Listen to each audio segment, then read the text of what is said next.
People who are earning and spending six figures, they have more that they have to save because they're compensating for a bigger lifestyle. If you're a lower middle income earner, it is just as easy for you to set up a low to middle income retirement for yourself because you don't have to try to replicate six figures. That's not the lifestyle that you're living. This is Brandon Turner, and you are listening to the Average Joe Finances Podcast.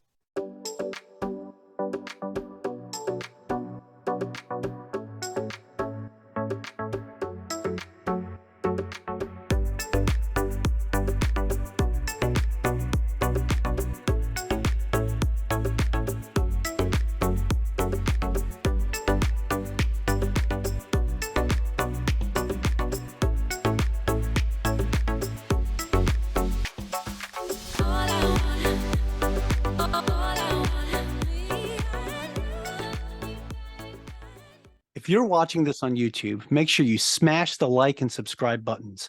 If you're listening to our podcast, go leave us a 5-star review. All of our links can be found in the video description or show notes below. Hey, welcome back to the Average Joe Finances Podcast. I'm your host, Mike Cavaggioni, and today's guest is Barbara Sloan. So Barbara, thank you so much for joining me today. Mike, thank you so much for having me on. I'm excited to chat.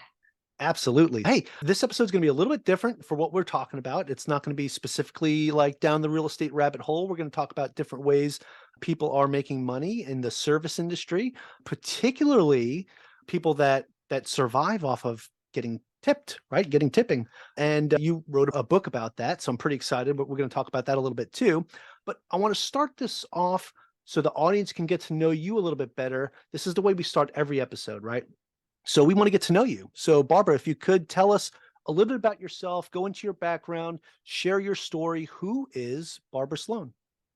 Yeah. So most people who meet me today know me as somebody who owns a women-owned and operated high-end construction company in the heart of Manhattan. What they don't know is that I spent 2 decades working sometimes in tandem, but sometimes instead of, in the service industry. I like to say I worked a little dirt in the day and dirty in the evening. So 20 years both in construction and in the service industry. And when I say the service industry, for the most part, my experience was in bars, restaurants, and clubs. So I was a bartender, a go-go dancer, a stripper, a fetish performer, a sideshow showgirl, a circus performer, a flair bartender, a pole dancer, a cater waiter, you name it. If it involved tips, I did it. And I did it all over the country. Wow. Wow. That's awesome. Quite a bit of experience there in the service industry as well. So every different facet of it. I like how you described the, getting in the dirt in the morning and getting dirty in the evening. That's pretty funny. Okay, awesome. Let's get into this and talk about why this is the route that you went. And that is something that I'm curious about, and probably the audience is as well, is when did you start in this industry? And was it something that, or actually, when did you start and why did you start in this specific industry?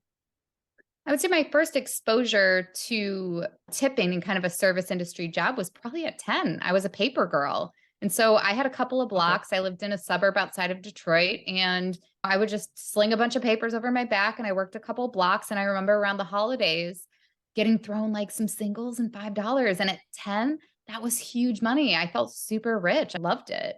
Then in high school, I had 3 jobs.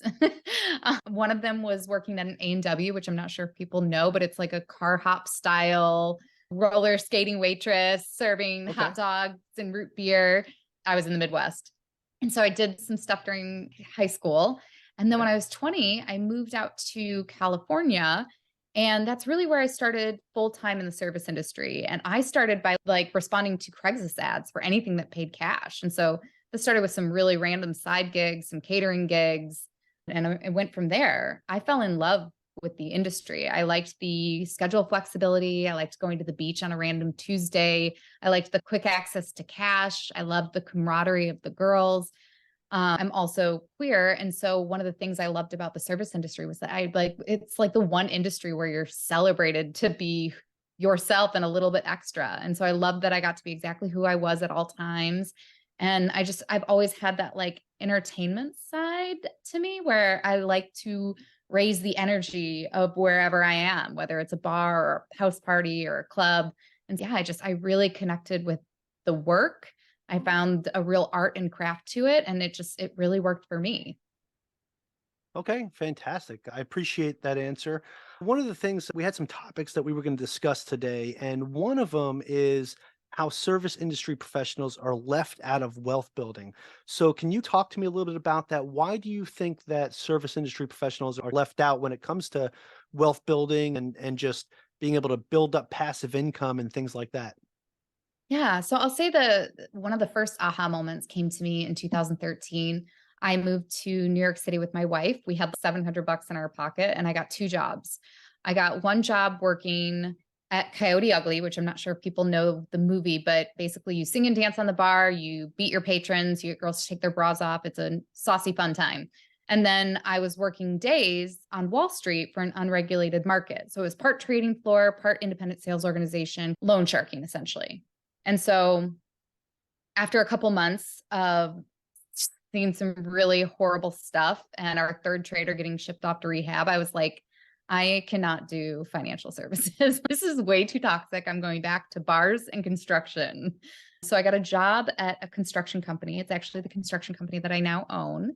And I was employee number 3 or 4. And I was hired to do finance and accounting, but I was also hired to do HR.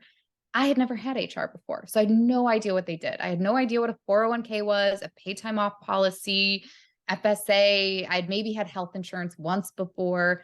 And so I was researching all of these benefits and all of these safety nets. And then on the other side of the equation, I was working for these really high net worth individuals, talking to them about their biggest budget items, talking to them about how they viewed money, the trade-offs that they were making. And it was in seeing both those systems and safety nets and the mindset of the people that I was working with. And I was like, oh, these are the reasons that my peers and I have not built wealth. It's these systems. So then I started deep diving personal finance content. And in 2016, we all know what was happening in the country. It was a little bit of a nightmare. I did a media blackout and I only listened to the sweet, soothing sounds of personal finance podcasts and audiobooks. And year after year, podcast after podcast, book, I never saw or heard anyone like me. And so it was just in that moment where I was like, nobody is talking to these people. Nobody is talking to people like me. Right, Where a I whole real, untapped yeah, community, right?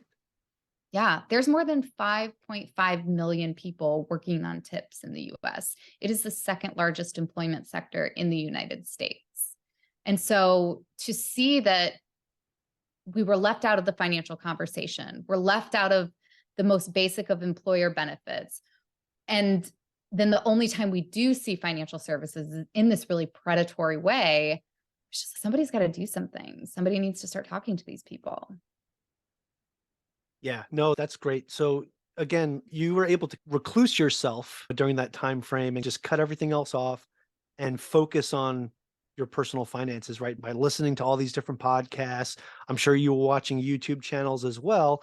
But the whole time you're doing this, there was nobody that resonated with you for who you were, right? Yeah. Yes, some of the advice might be great. Yeah, sure, I could do this with my money, I could do that with my money, but do you really know me? Can we really connect on that level to where I feel comfortable, that this is going to be a good move for me to do with my money? So yeah, there's a Yeah. whole untapped industry of people that are not getting that financial education because most of the time it caters to somebody that's on salary or has set hours. They know what their income is, right? Whereas in the service industry, your income is going to fluctuate all the time. You could have one really Yeah. great week where you make a butt ton of money, and the next week you could be a zero. You can go from zero to hero and hero to zero, just like that. Yeah. There's a lot of unique hazards and a lot of unique opportunities in the industry. And yeah, all of the classically shouted personal finance advice, get the 401k match, negotiate your salary, budget based off of your income. None of it applied. Our financial lives look completely different. We need specialized advice. Yeah, that's interesting too. Because even my podcast too, the who we cater to, the average Joe and the average Jane, usually blue collar workers that are trying to get out of the rat race and beat debt. I too am guilty of not contributing towards the service industry. So I'm glad we're having this conversation because this will give some other people something to resonate with, right? That there is a way for you to do this, right? And go follow Barbara, right? Go check out her stuff. Absolutely. But yeah, no, this is very interesting stuff because there are the when you think about personal finances and financial education just in general, right? There are so many people that are left out, and there are so many people that just don't get touched or reached by anybody else.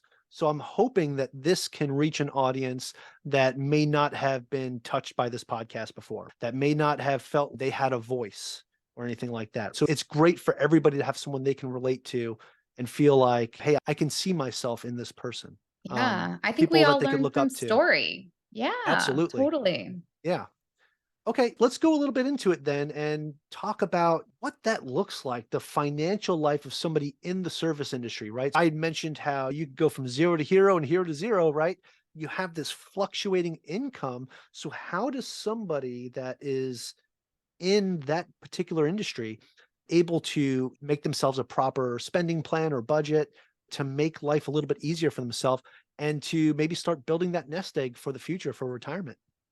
Yeah, budgeting is one of my favorite things to talk about because it's just one of the things that is needed the most for people on a fluctuating income. And I don't even start with budgeting. The first thing we start with is tracking your income. For people who live on a fluctuating income, they're often not tracking it.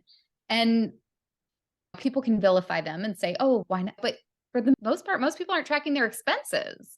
So when you think about how easy it is to not itemize each of your transactions on the expense side, that's how easy it is for somebody who's operating off fluctuating income not to track all of these random dollars that are coming in. So the first thing we start to talk about is the income side of the equation because it's really important to track your income. When you start tracking your income, you will see trends. Every single industry has trends.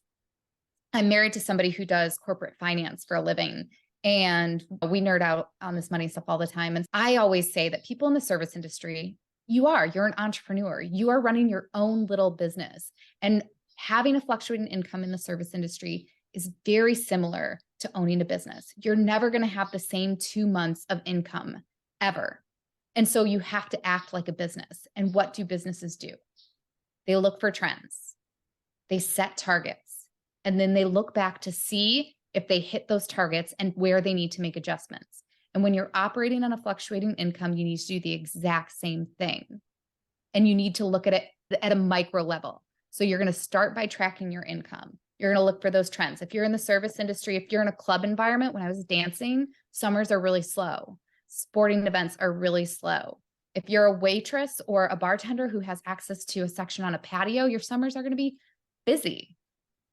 Holidays are going to be another busy season. And so when you start to see those trends in your establishment or in your area or in your industry, then you can start to make a plan with that income. And that can look like building in buffers, saving up for things like your PTO. Like one of my favorite things to talk about for people who are part of that big December income push with the holidays is set aside $1,000 extra in December and break it up into 10 envelopes of $100. There you go. That's 10 paid days off for you next year.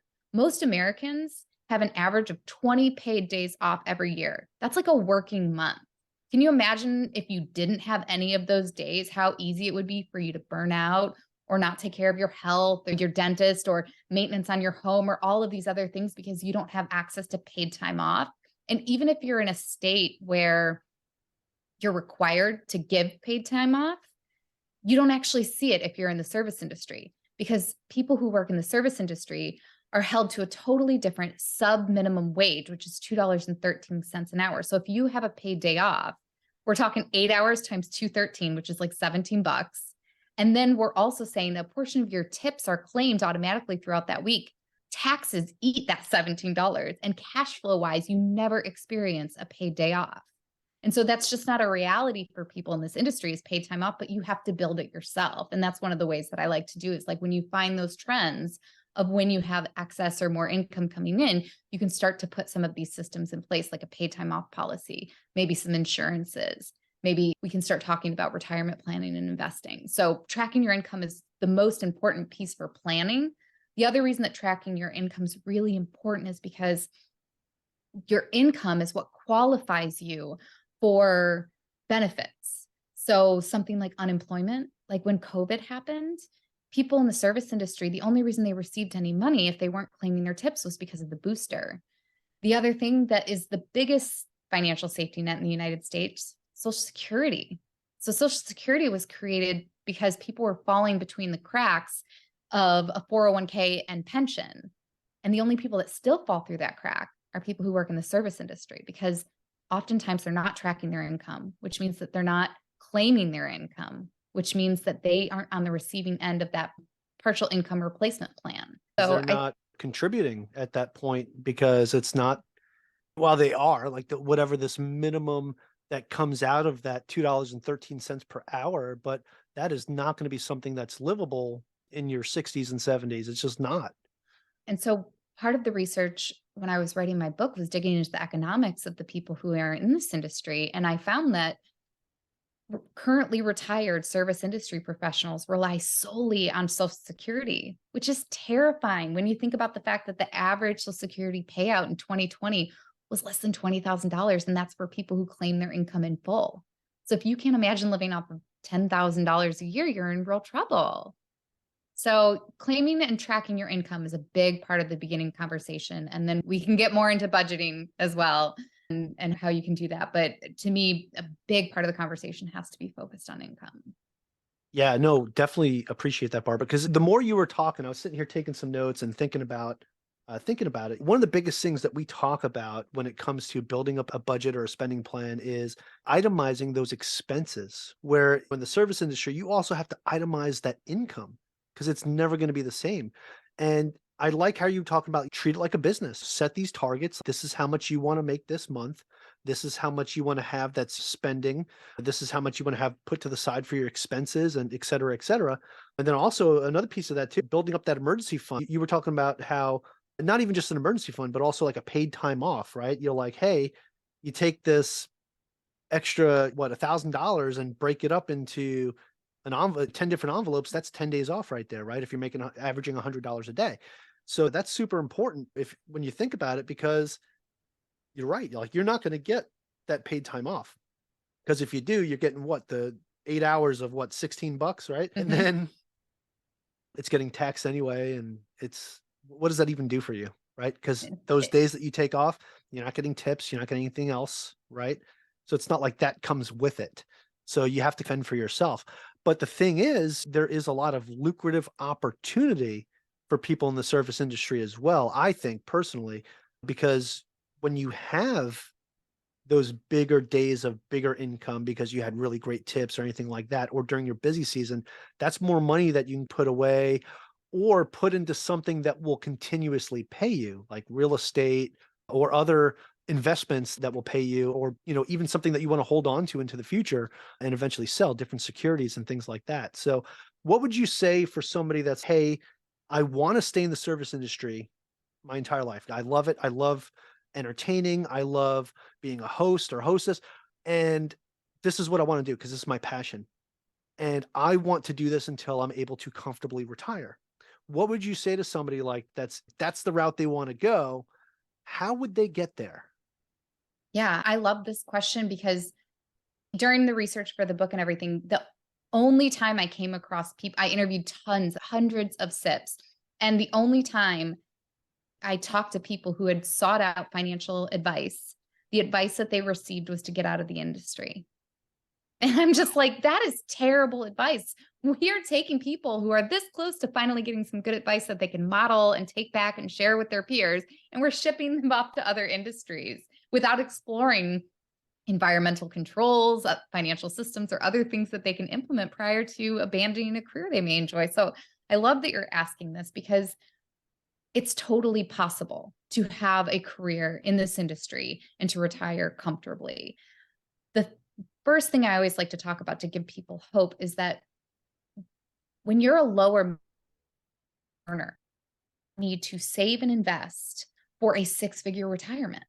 people who are earning and spending six figures, they have more that they have to save because they're compensating for a bigger lifestyle. If you're a lower middle income earner, it is just as easy for you to set up a low to middle income retirement for yourself because you don't have to try to replicate six figures. That's not the lifestyle that you're living. And so in some ways, I like to point that out because I think that makes people feel like there's a little bit of a level playing field and there's hope for them. I think in the personal finance space, we all love that $40,000 a year janitor that retired on the East Coast and he ended up with $8 million in his bank account or something. Because he's just another example of it's totally possible to be a low and middle income earner and to retire. But the thing he had going for him was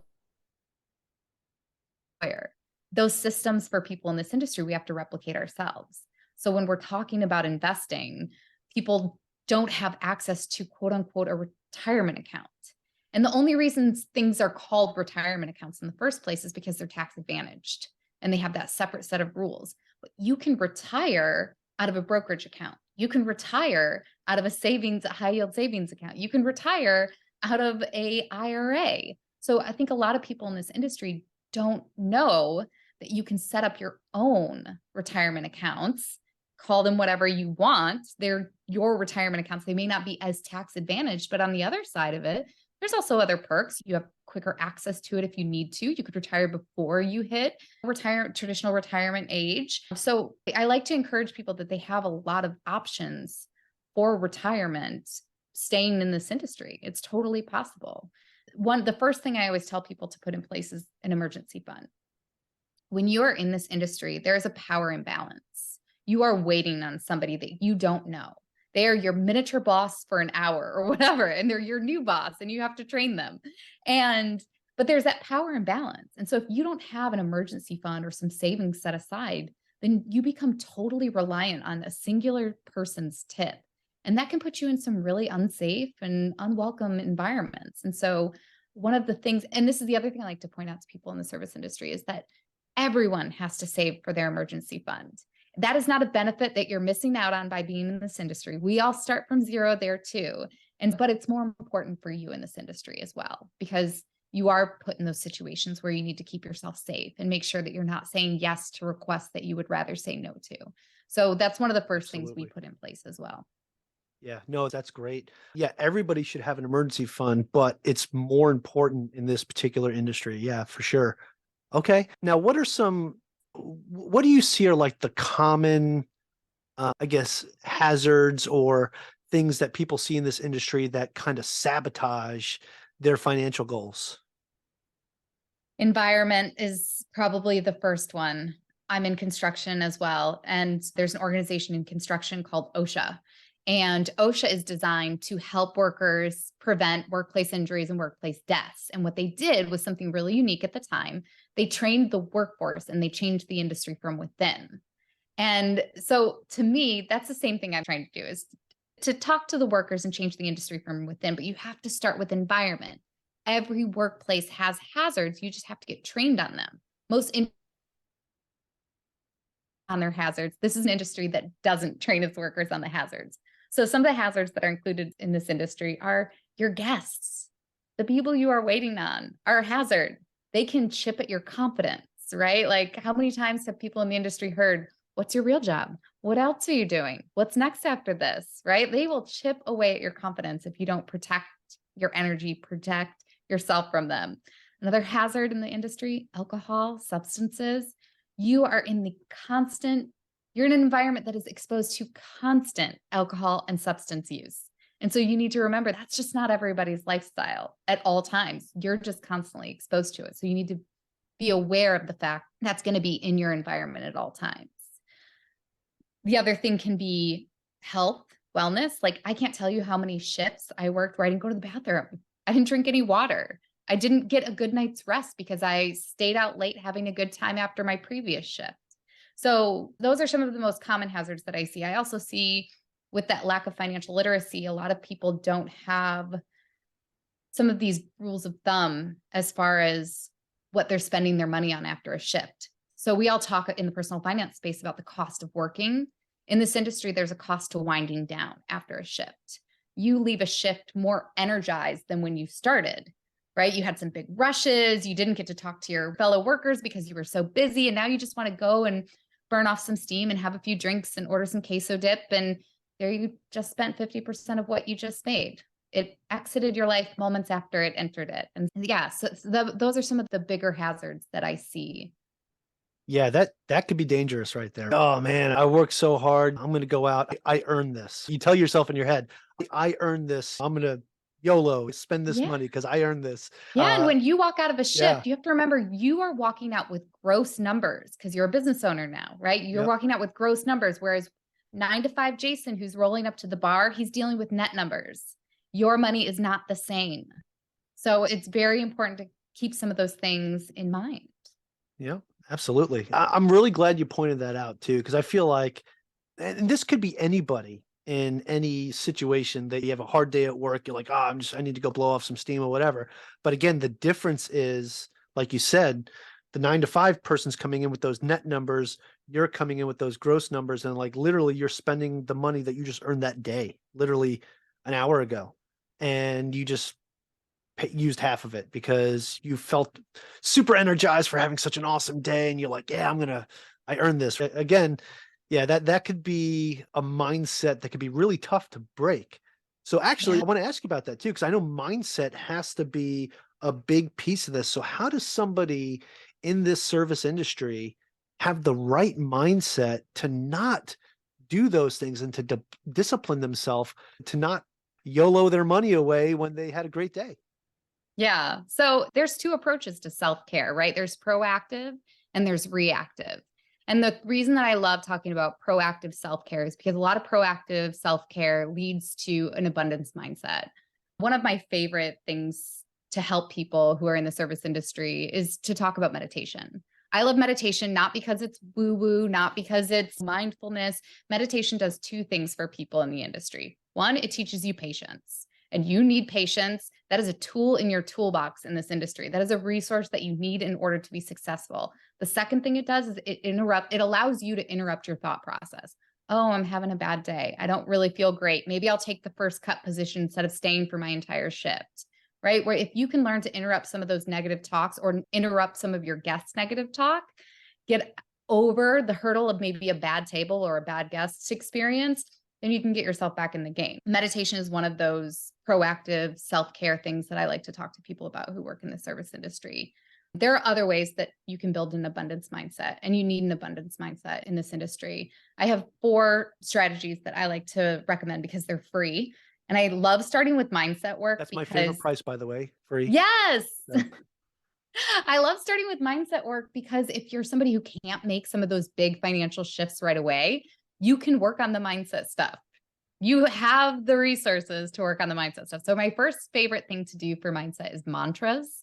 My favorite mantra when I was in the service industry was money comes easily and frequently, because it did. It always came easily and frequently. And mantras need to be something where possibility meets truth. So it has to have a little bit of truth and it has to have a little bit of possibility, and use those 2 things to find a great mantra that works for you. The second one is identity. Identity is this one can be tricky because some people can say, oh, I want to be a rich person, so I'm going to spend like a rich person. That's not going to work, right? But are you a saver? Are you saving money? Therefore, you're a saver. Are you investing? Therefore, you're an investor. So adopting the identity portion of the things that are going to lead to wealth building is really important and free. The last 2 are similar because they trick your brain. The first is charity. Charity tricks your brain because if you're like, if I have enough to give, then I have enough. And so it literally carves its way into your brain to say, I have enough. And then the last one, I just lost my train of thought. Sorry. So charity and gratitude's the final one. When you are in a mindset of gratitude and you're thankful for what you have, you're not focused on what you lack. And so again, this just does a trick to your brain that instantly puts you into an abundance mindset. And you need that abundance mindset to help you build wealth, because if you're in a scarcity mindset, you're not going to be able to put money into investments. You're going to be too scared, and you need to be able to invest in order to build. Yeah, I absolutely love that, Barbara. Thank you. One of the things I do, journal, right? And I meditate as well. And one of the things I always do in my journal is I write a daily affirmation. right? That's my mantra, right? And I write it every single day. So it's always there in the back of my head as I do it. And I'll tell you what it is. It's I am healthy, wealthy, and live a life of abundance. That's what I Mm, write in my journal every single day. It's something that's obtainable. It's something that I'm working on, and it's something that I believe that I'm already there. And that's my mantra, right? And I like to say that to myself every single day. And I think it's important for me to wake up and have that mindset every day. And these other things, I identify with this, right? You have to have a good mindset. You have to know who you are, what your identity is, right? Find yourself.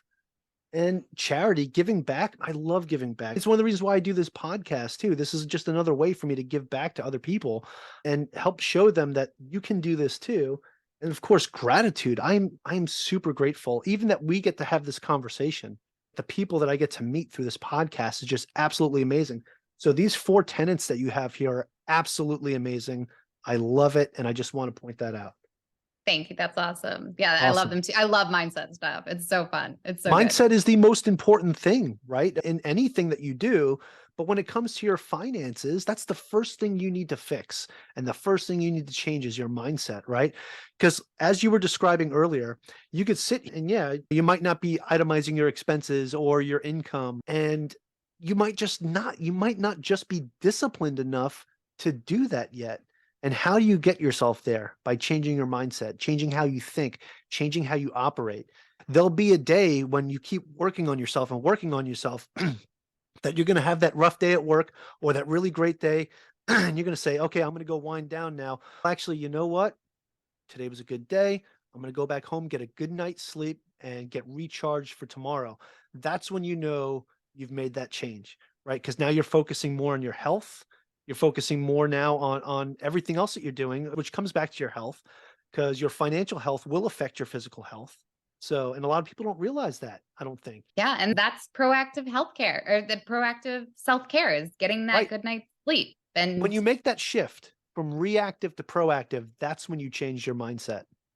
I'm glad you mentioned like that bandwidth angle, because I find that a lot when people who are in the service industry, not only is it a really physical job, but it's a mental job as well. So when you're exhausted, a lot of people, when you're at your computers, you're mentally exhausted after your 9 to 5, but people in the service industry are both physically and mentally exhausted. And so I'm like, you have to find a way to carve out bandwidth to take care of your finances. One of my favorite tips for people in the service industry to get some of that bandwidth back is to use your pen. Do not try to remember people's orders or people's names. No one's impressed. If anything, they're anxious because they're worried you're going to mess something up. And that's not what you want for your dining or bar experience. Wow, that's huge. Yeah. Use the pen, write things down. Don't be that guy or gal. And then Yeah. also have a few go-tos. If somebody wants a recommendation, maybe don't tailor every single recommendation to that person. Maybe have a few go-tos so you're not having to use that mental energy each time in each guest situation. Have Yeah. some favorites lined up, because you're right, that bandwidth, you need it in order to make changes. It's the small thoughts that I think people don't think about really that take up a lot of that space in your head, that take up that bandwidth, like you said. It's the small actions that you do that all adds up. So if you're sitting here thinking, oh, this person seems like they might be a good steak guy, let me recommend this, you're wasting too much time thinking about that. So yeah, having those go-tos, boom, it's already there. You're not wasting time. You spit it out and you move on and you keep things going. So I love that. Now, Barbara, I want to ask you something. And before we go into the final round, this might be a little spicy or might heat things up a bit, but I wanted to ask you about tipping in particular when it comes to, so I get it, like in the service industry, a lot of people live off of and rely on tips. But one of the things I've noticed lately, and I've heard other people talk about this too, is that you can go somewhere else to a fast food restaurant or Starbucks and you put your order in, you get it, and they flip the little iPad around, it's asking you for a tip. Now, they're not they're getting paid their full wage versus somebody who's actually a waiter or waitress that is living off that $2.13. And then sometimes I feel like, man, I feel obligated to leave a tip here. But then there's other times I'm like, no, why am I going to tip for something I normally never tip for in the past? So what are your thoughts on that? This might be a hot take, but what are your thoughts? I am so glad you asked this question. I love this question. So I get it. Our world's changing, right? So what I like people to think about is the fact that iPad, it represents what used to just be a tip jar. So the iPad is replacing the tip jar. And for many people who maybe ignored the tip jar or were getting services that didn't rise to the occasion of tipping, they didn't notice that tip jar. But now it's part of every transaction. So we just have to get used to the fact that tip jar is now a part of every single transaction. And just like in any industry, you have to be an educated and engaged consumer.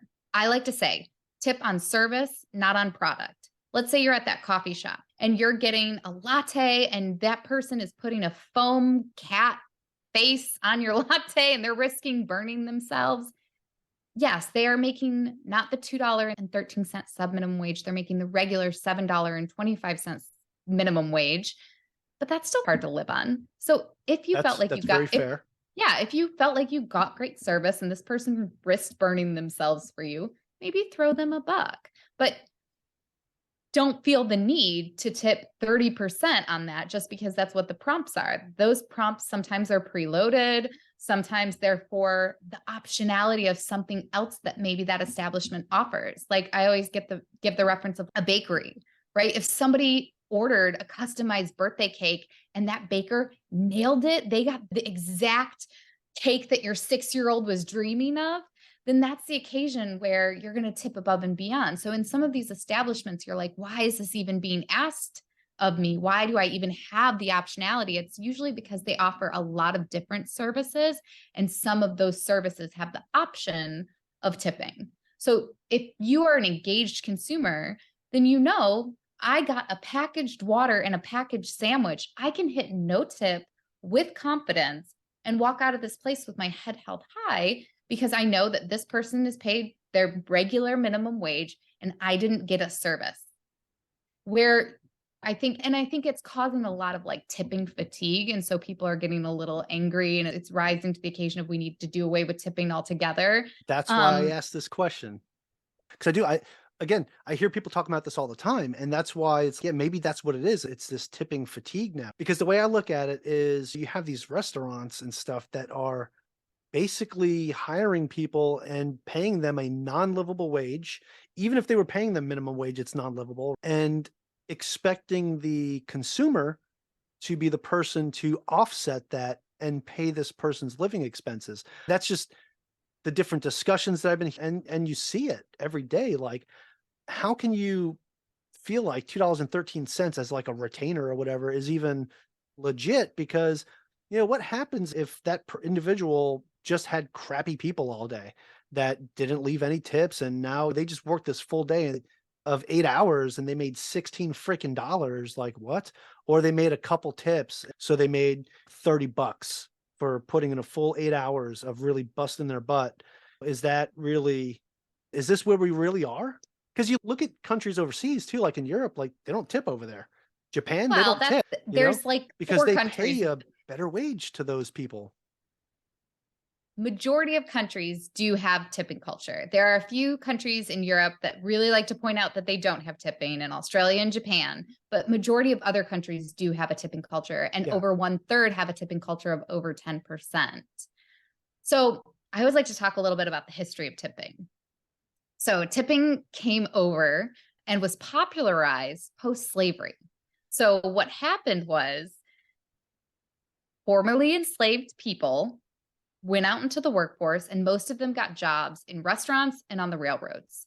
Both of those positions were tipped positions, and the employers wanted to profit off the backs of their Black, brown, uneducated minority workers. But the people who own service-based establishments are not those employers. And a big part of the reason that tipping has lasted in the US for over 100 years is because it is a form of a subsidy for this industry. It is a unique industry, again, that has unique challenges. Over 90% of this industry is small mom and pop establishments that would not be able to stay in business if they had to have the compliance measures of an added HR person, of the management of a 401k, of managing all of these benefits. They wouldn't be able to stay in business if they had to pay payroll taxes on the added wages for those employees. So there's a whole host of reasons why the government, the service-based establishments, and the workers all come to the table with the subsidy, knowing and agreeing that we are going to slightly subsidize this and let you pay for a small portion of this directly because you're not going to pay for a $60 burger. And yeah, they don't do it in Europe, but they have in some countries in Europe, but they have different systems set up for those establishments, totally different laws, taxes, and systems than we do here in the US.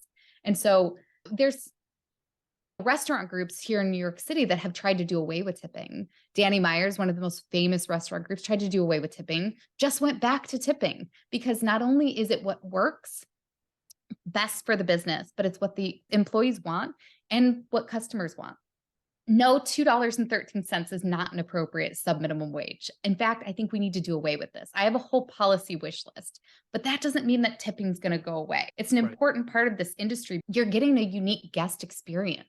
You're the only person who's able to gauge the value of that unique service-based experience.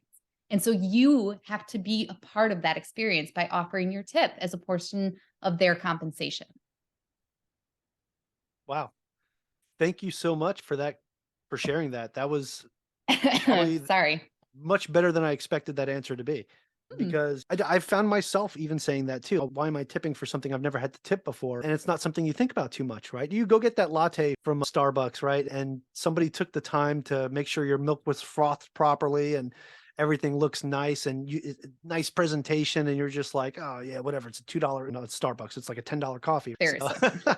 But yeah, that's a very great point. And I really hope that people that are listening to this right now have a better understanding and can better resonate with people in the service industry when it comes to tipping. Yeah.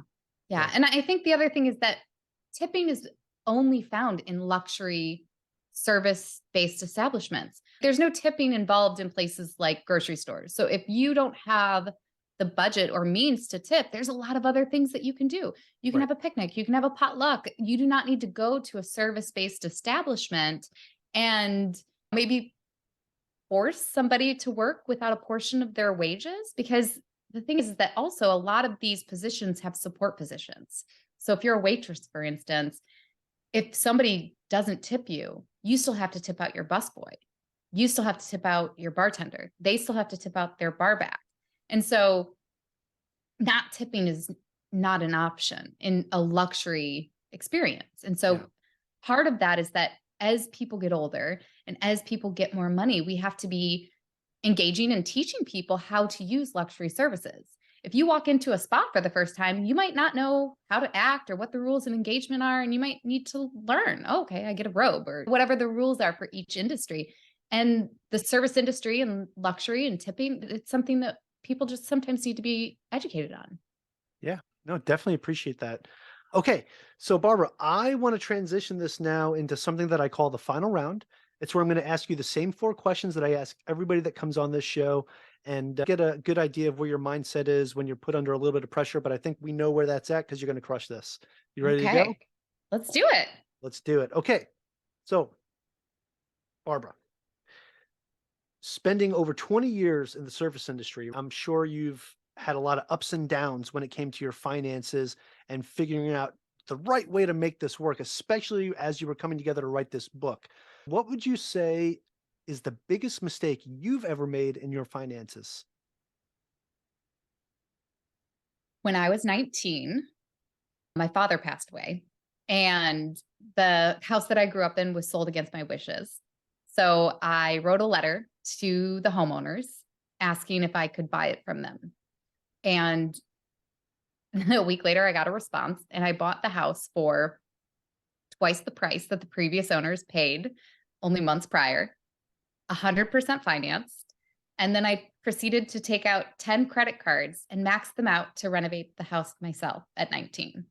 So that was my biggest and worst financial mistake. And part of the reason that I needed to rely on cash so heavily, because I had creditors chasing me and my credit was absolutely gone after that. Yeah. That was a huge financial hit, but it was like one of those things where I'm like, so glad it happened because I learned so many things from it. I learned so much about construction. I learned so much about real estate. I learned so much about myself, about failure. It is still paying dividends at this point.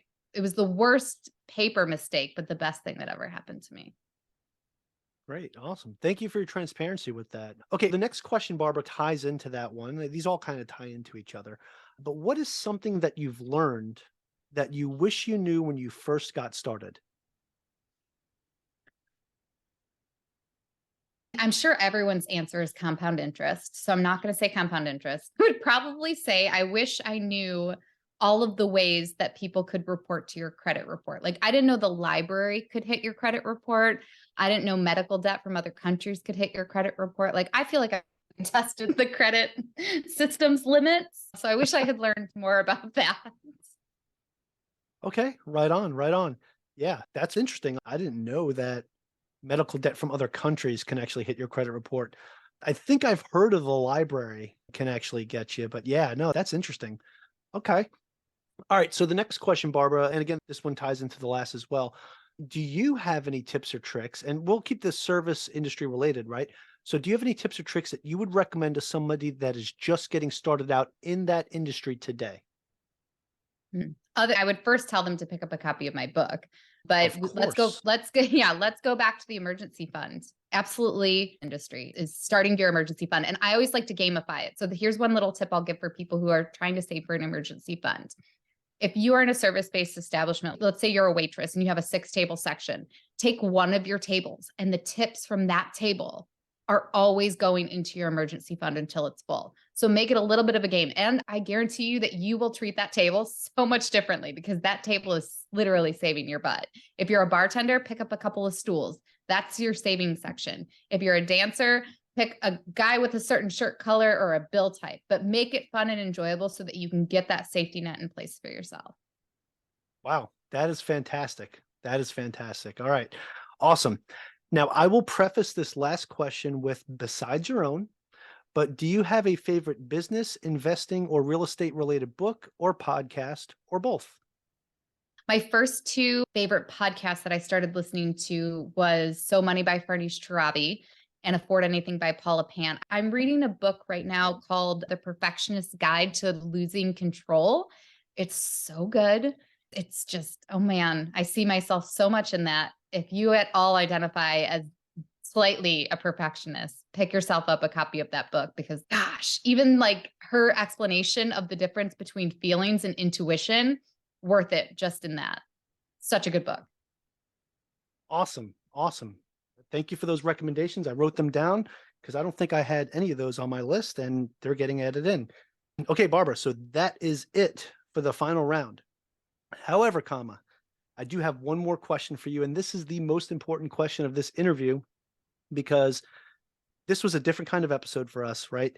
And we have a whole different perspective that came from this interview. And I really appreciate that. And what I'd like to do is provide where people can find more information about you, where they could find your book. So if you have a website or any social media profiles you want to share with us, please do. And I will make sure that it gets out to everybody in the show notes and make it easy for people to find you. Yeah. So thank you so much for asking me that. I always forget. The book is available on Amazon. You can get it in Kindle, paperback, or hardcover copy. If you do buy it, please leave a review because I have a shadow ban on Amazon because I have the word stripper in my subtitle. So I'm not able to advertise. So please leave a review if you buy a copy. I'm available on my website, tipfinance.com. You can reach out to me if you have questions, one-on-one coaching. I also do speaking. I just gave an awesome keynote on financial legitimacy for people who do work in the service industry or other maybe looked down upon professions. You can follow me on the socials at Tipped Finance. I mostly hang out on Instagram. I'm starting on TikTok. I'm on Twitter as well. I try to make financial literacy fun, approachable. I do stand up now and again. So yeah, please find me on the socials or reach out to me. All right. Fantastic, Barbara. Thank you so much. And like I said, I'll make it easy for everybody. It'll be in the show notes. You could just copy and paste or click away. Just don't do it if you're driving. I'd appreciate that very much. And I want to say again, thank you so much for joining me today. This was a real treat. I feel like I learned a lot more about the service industry just from this short conversation that we had. Thank you, Mike. This was a lot of fun. Yeah, absolutely. And hey, I want to also thank my listeners for joining me and our special guest today, Barbara Sloan on the Average Joe Finances podcast. Go leave us a 5-star review and tell us what you liked about today's specific episode with Barbara. Aloha from Hawaii and have a great rest of your day.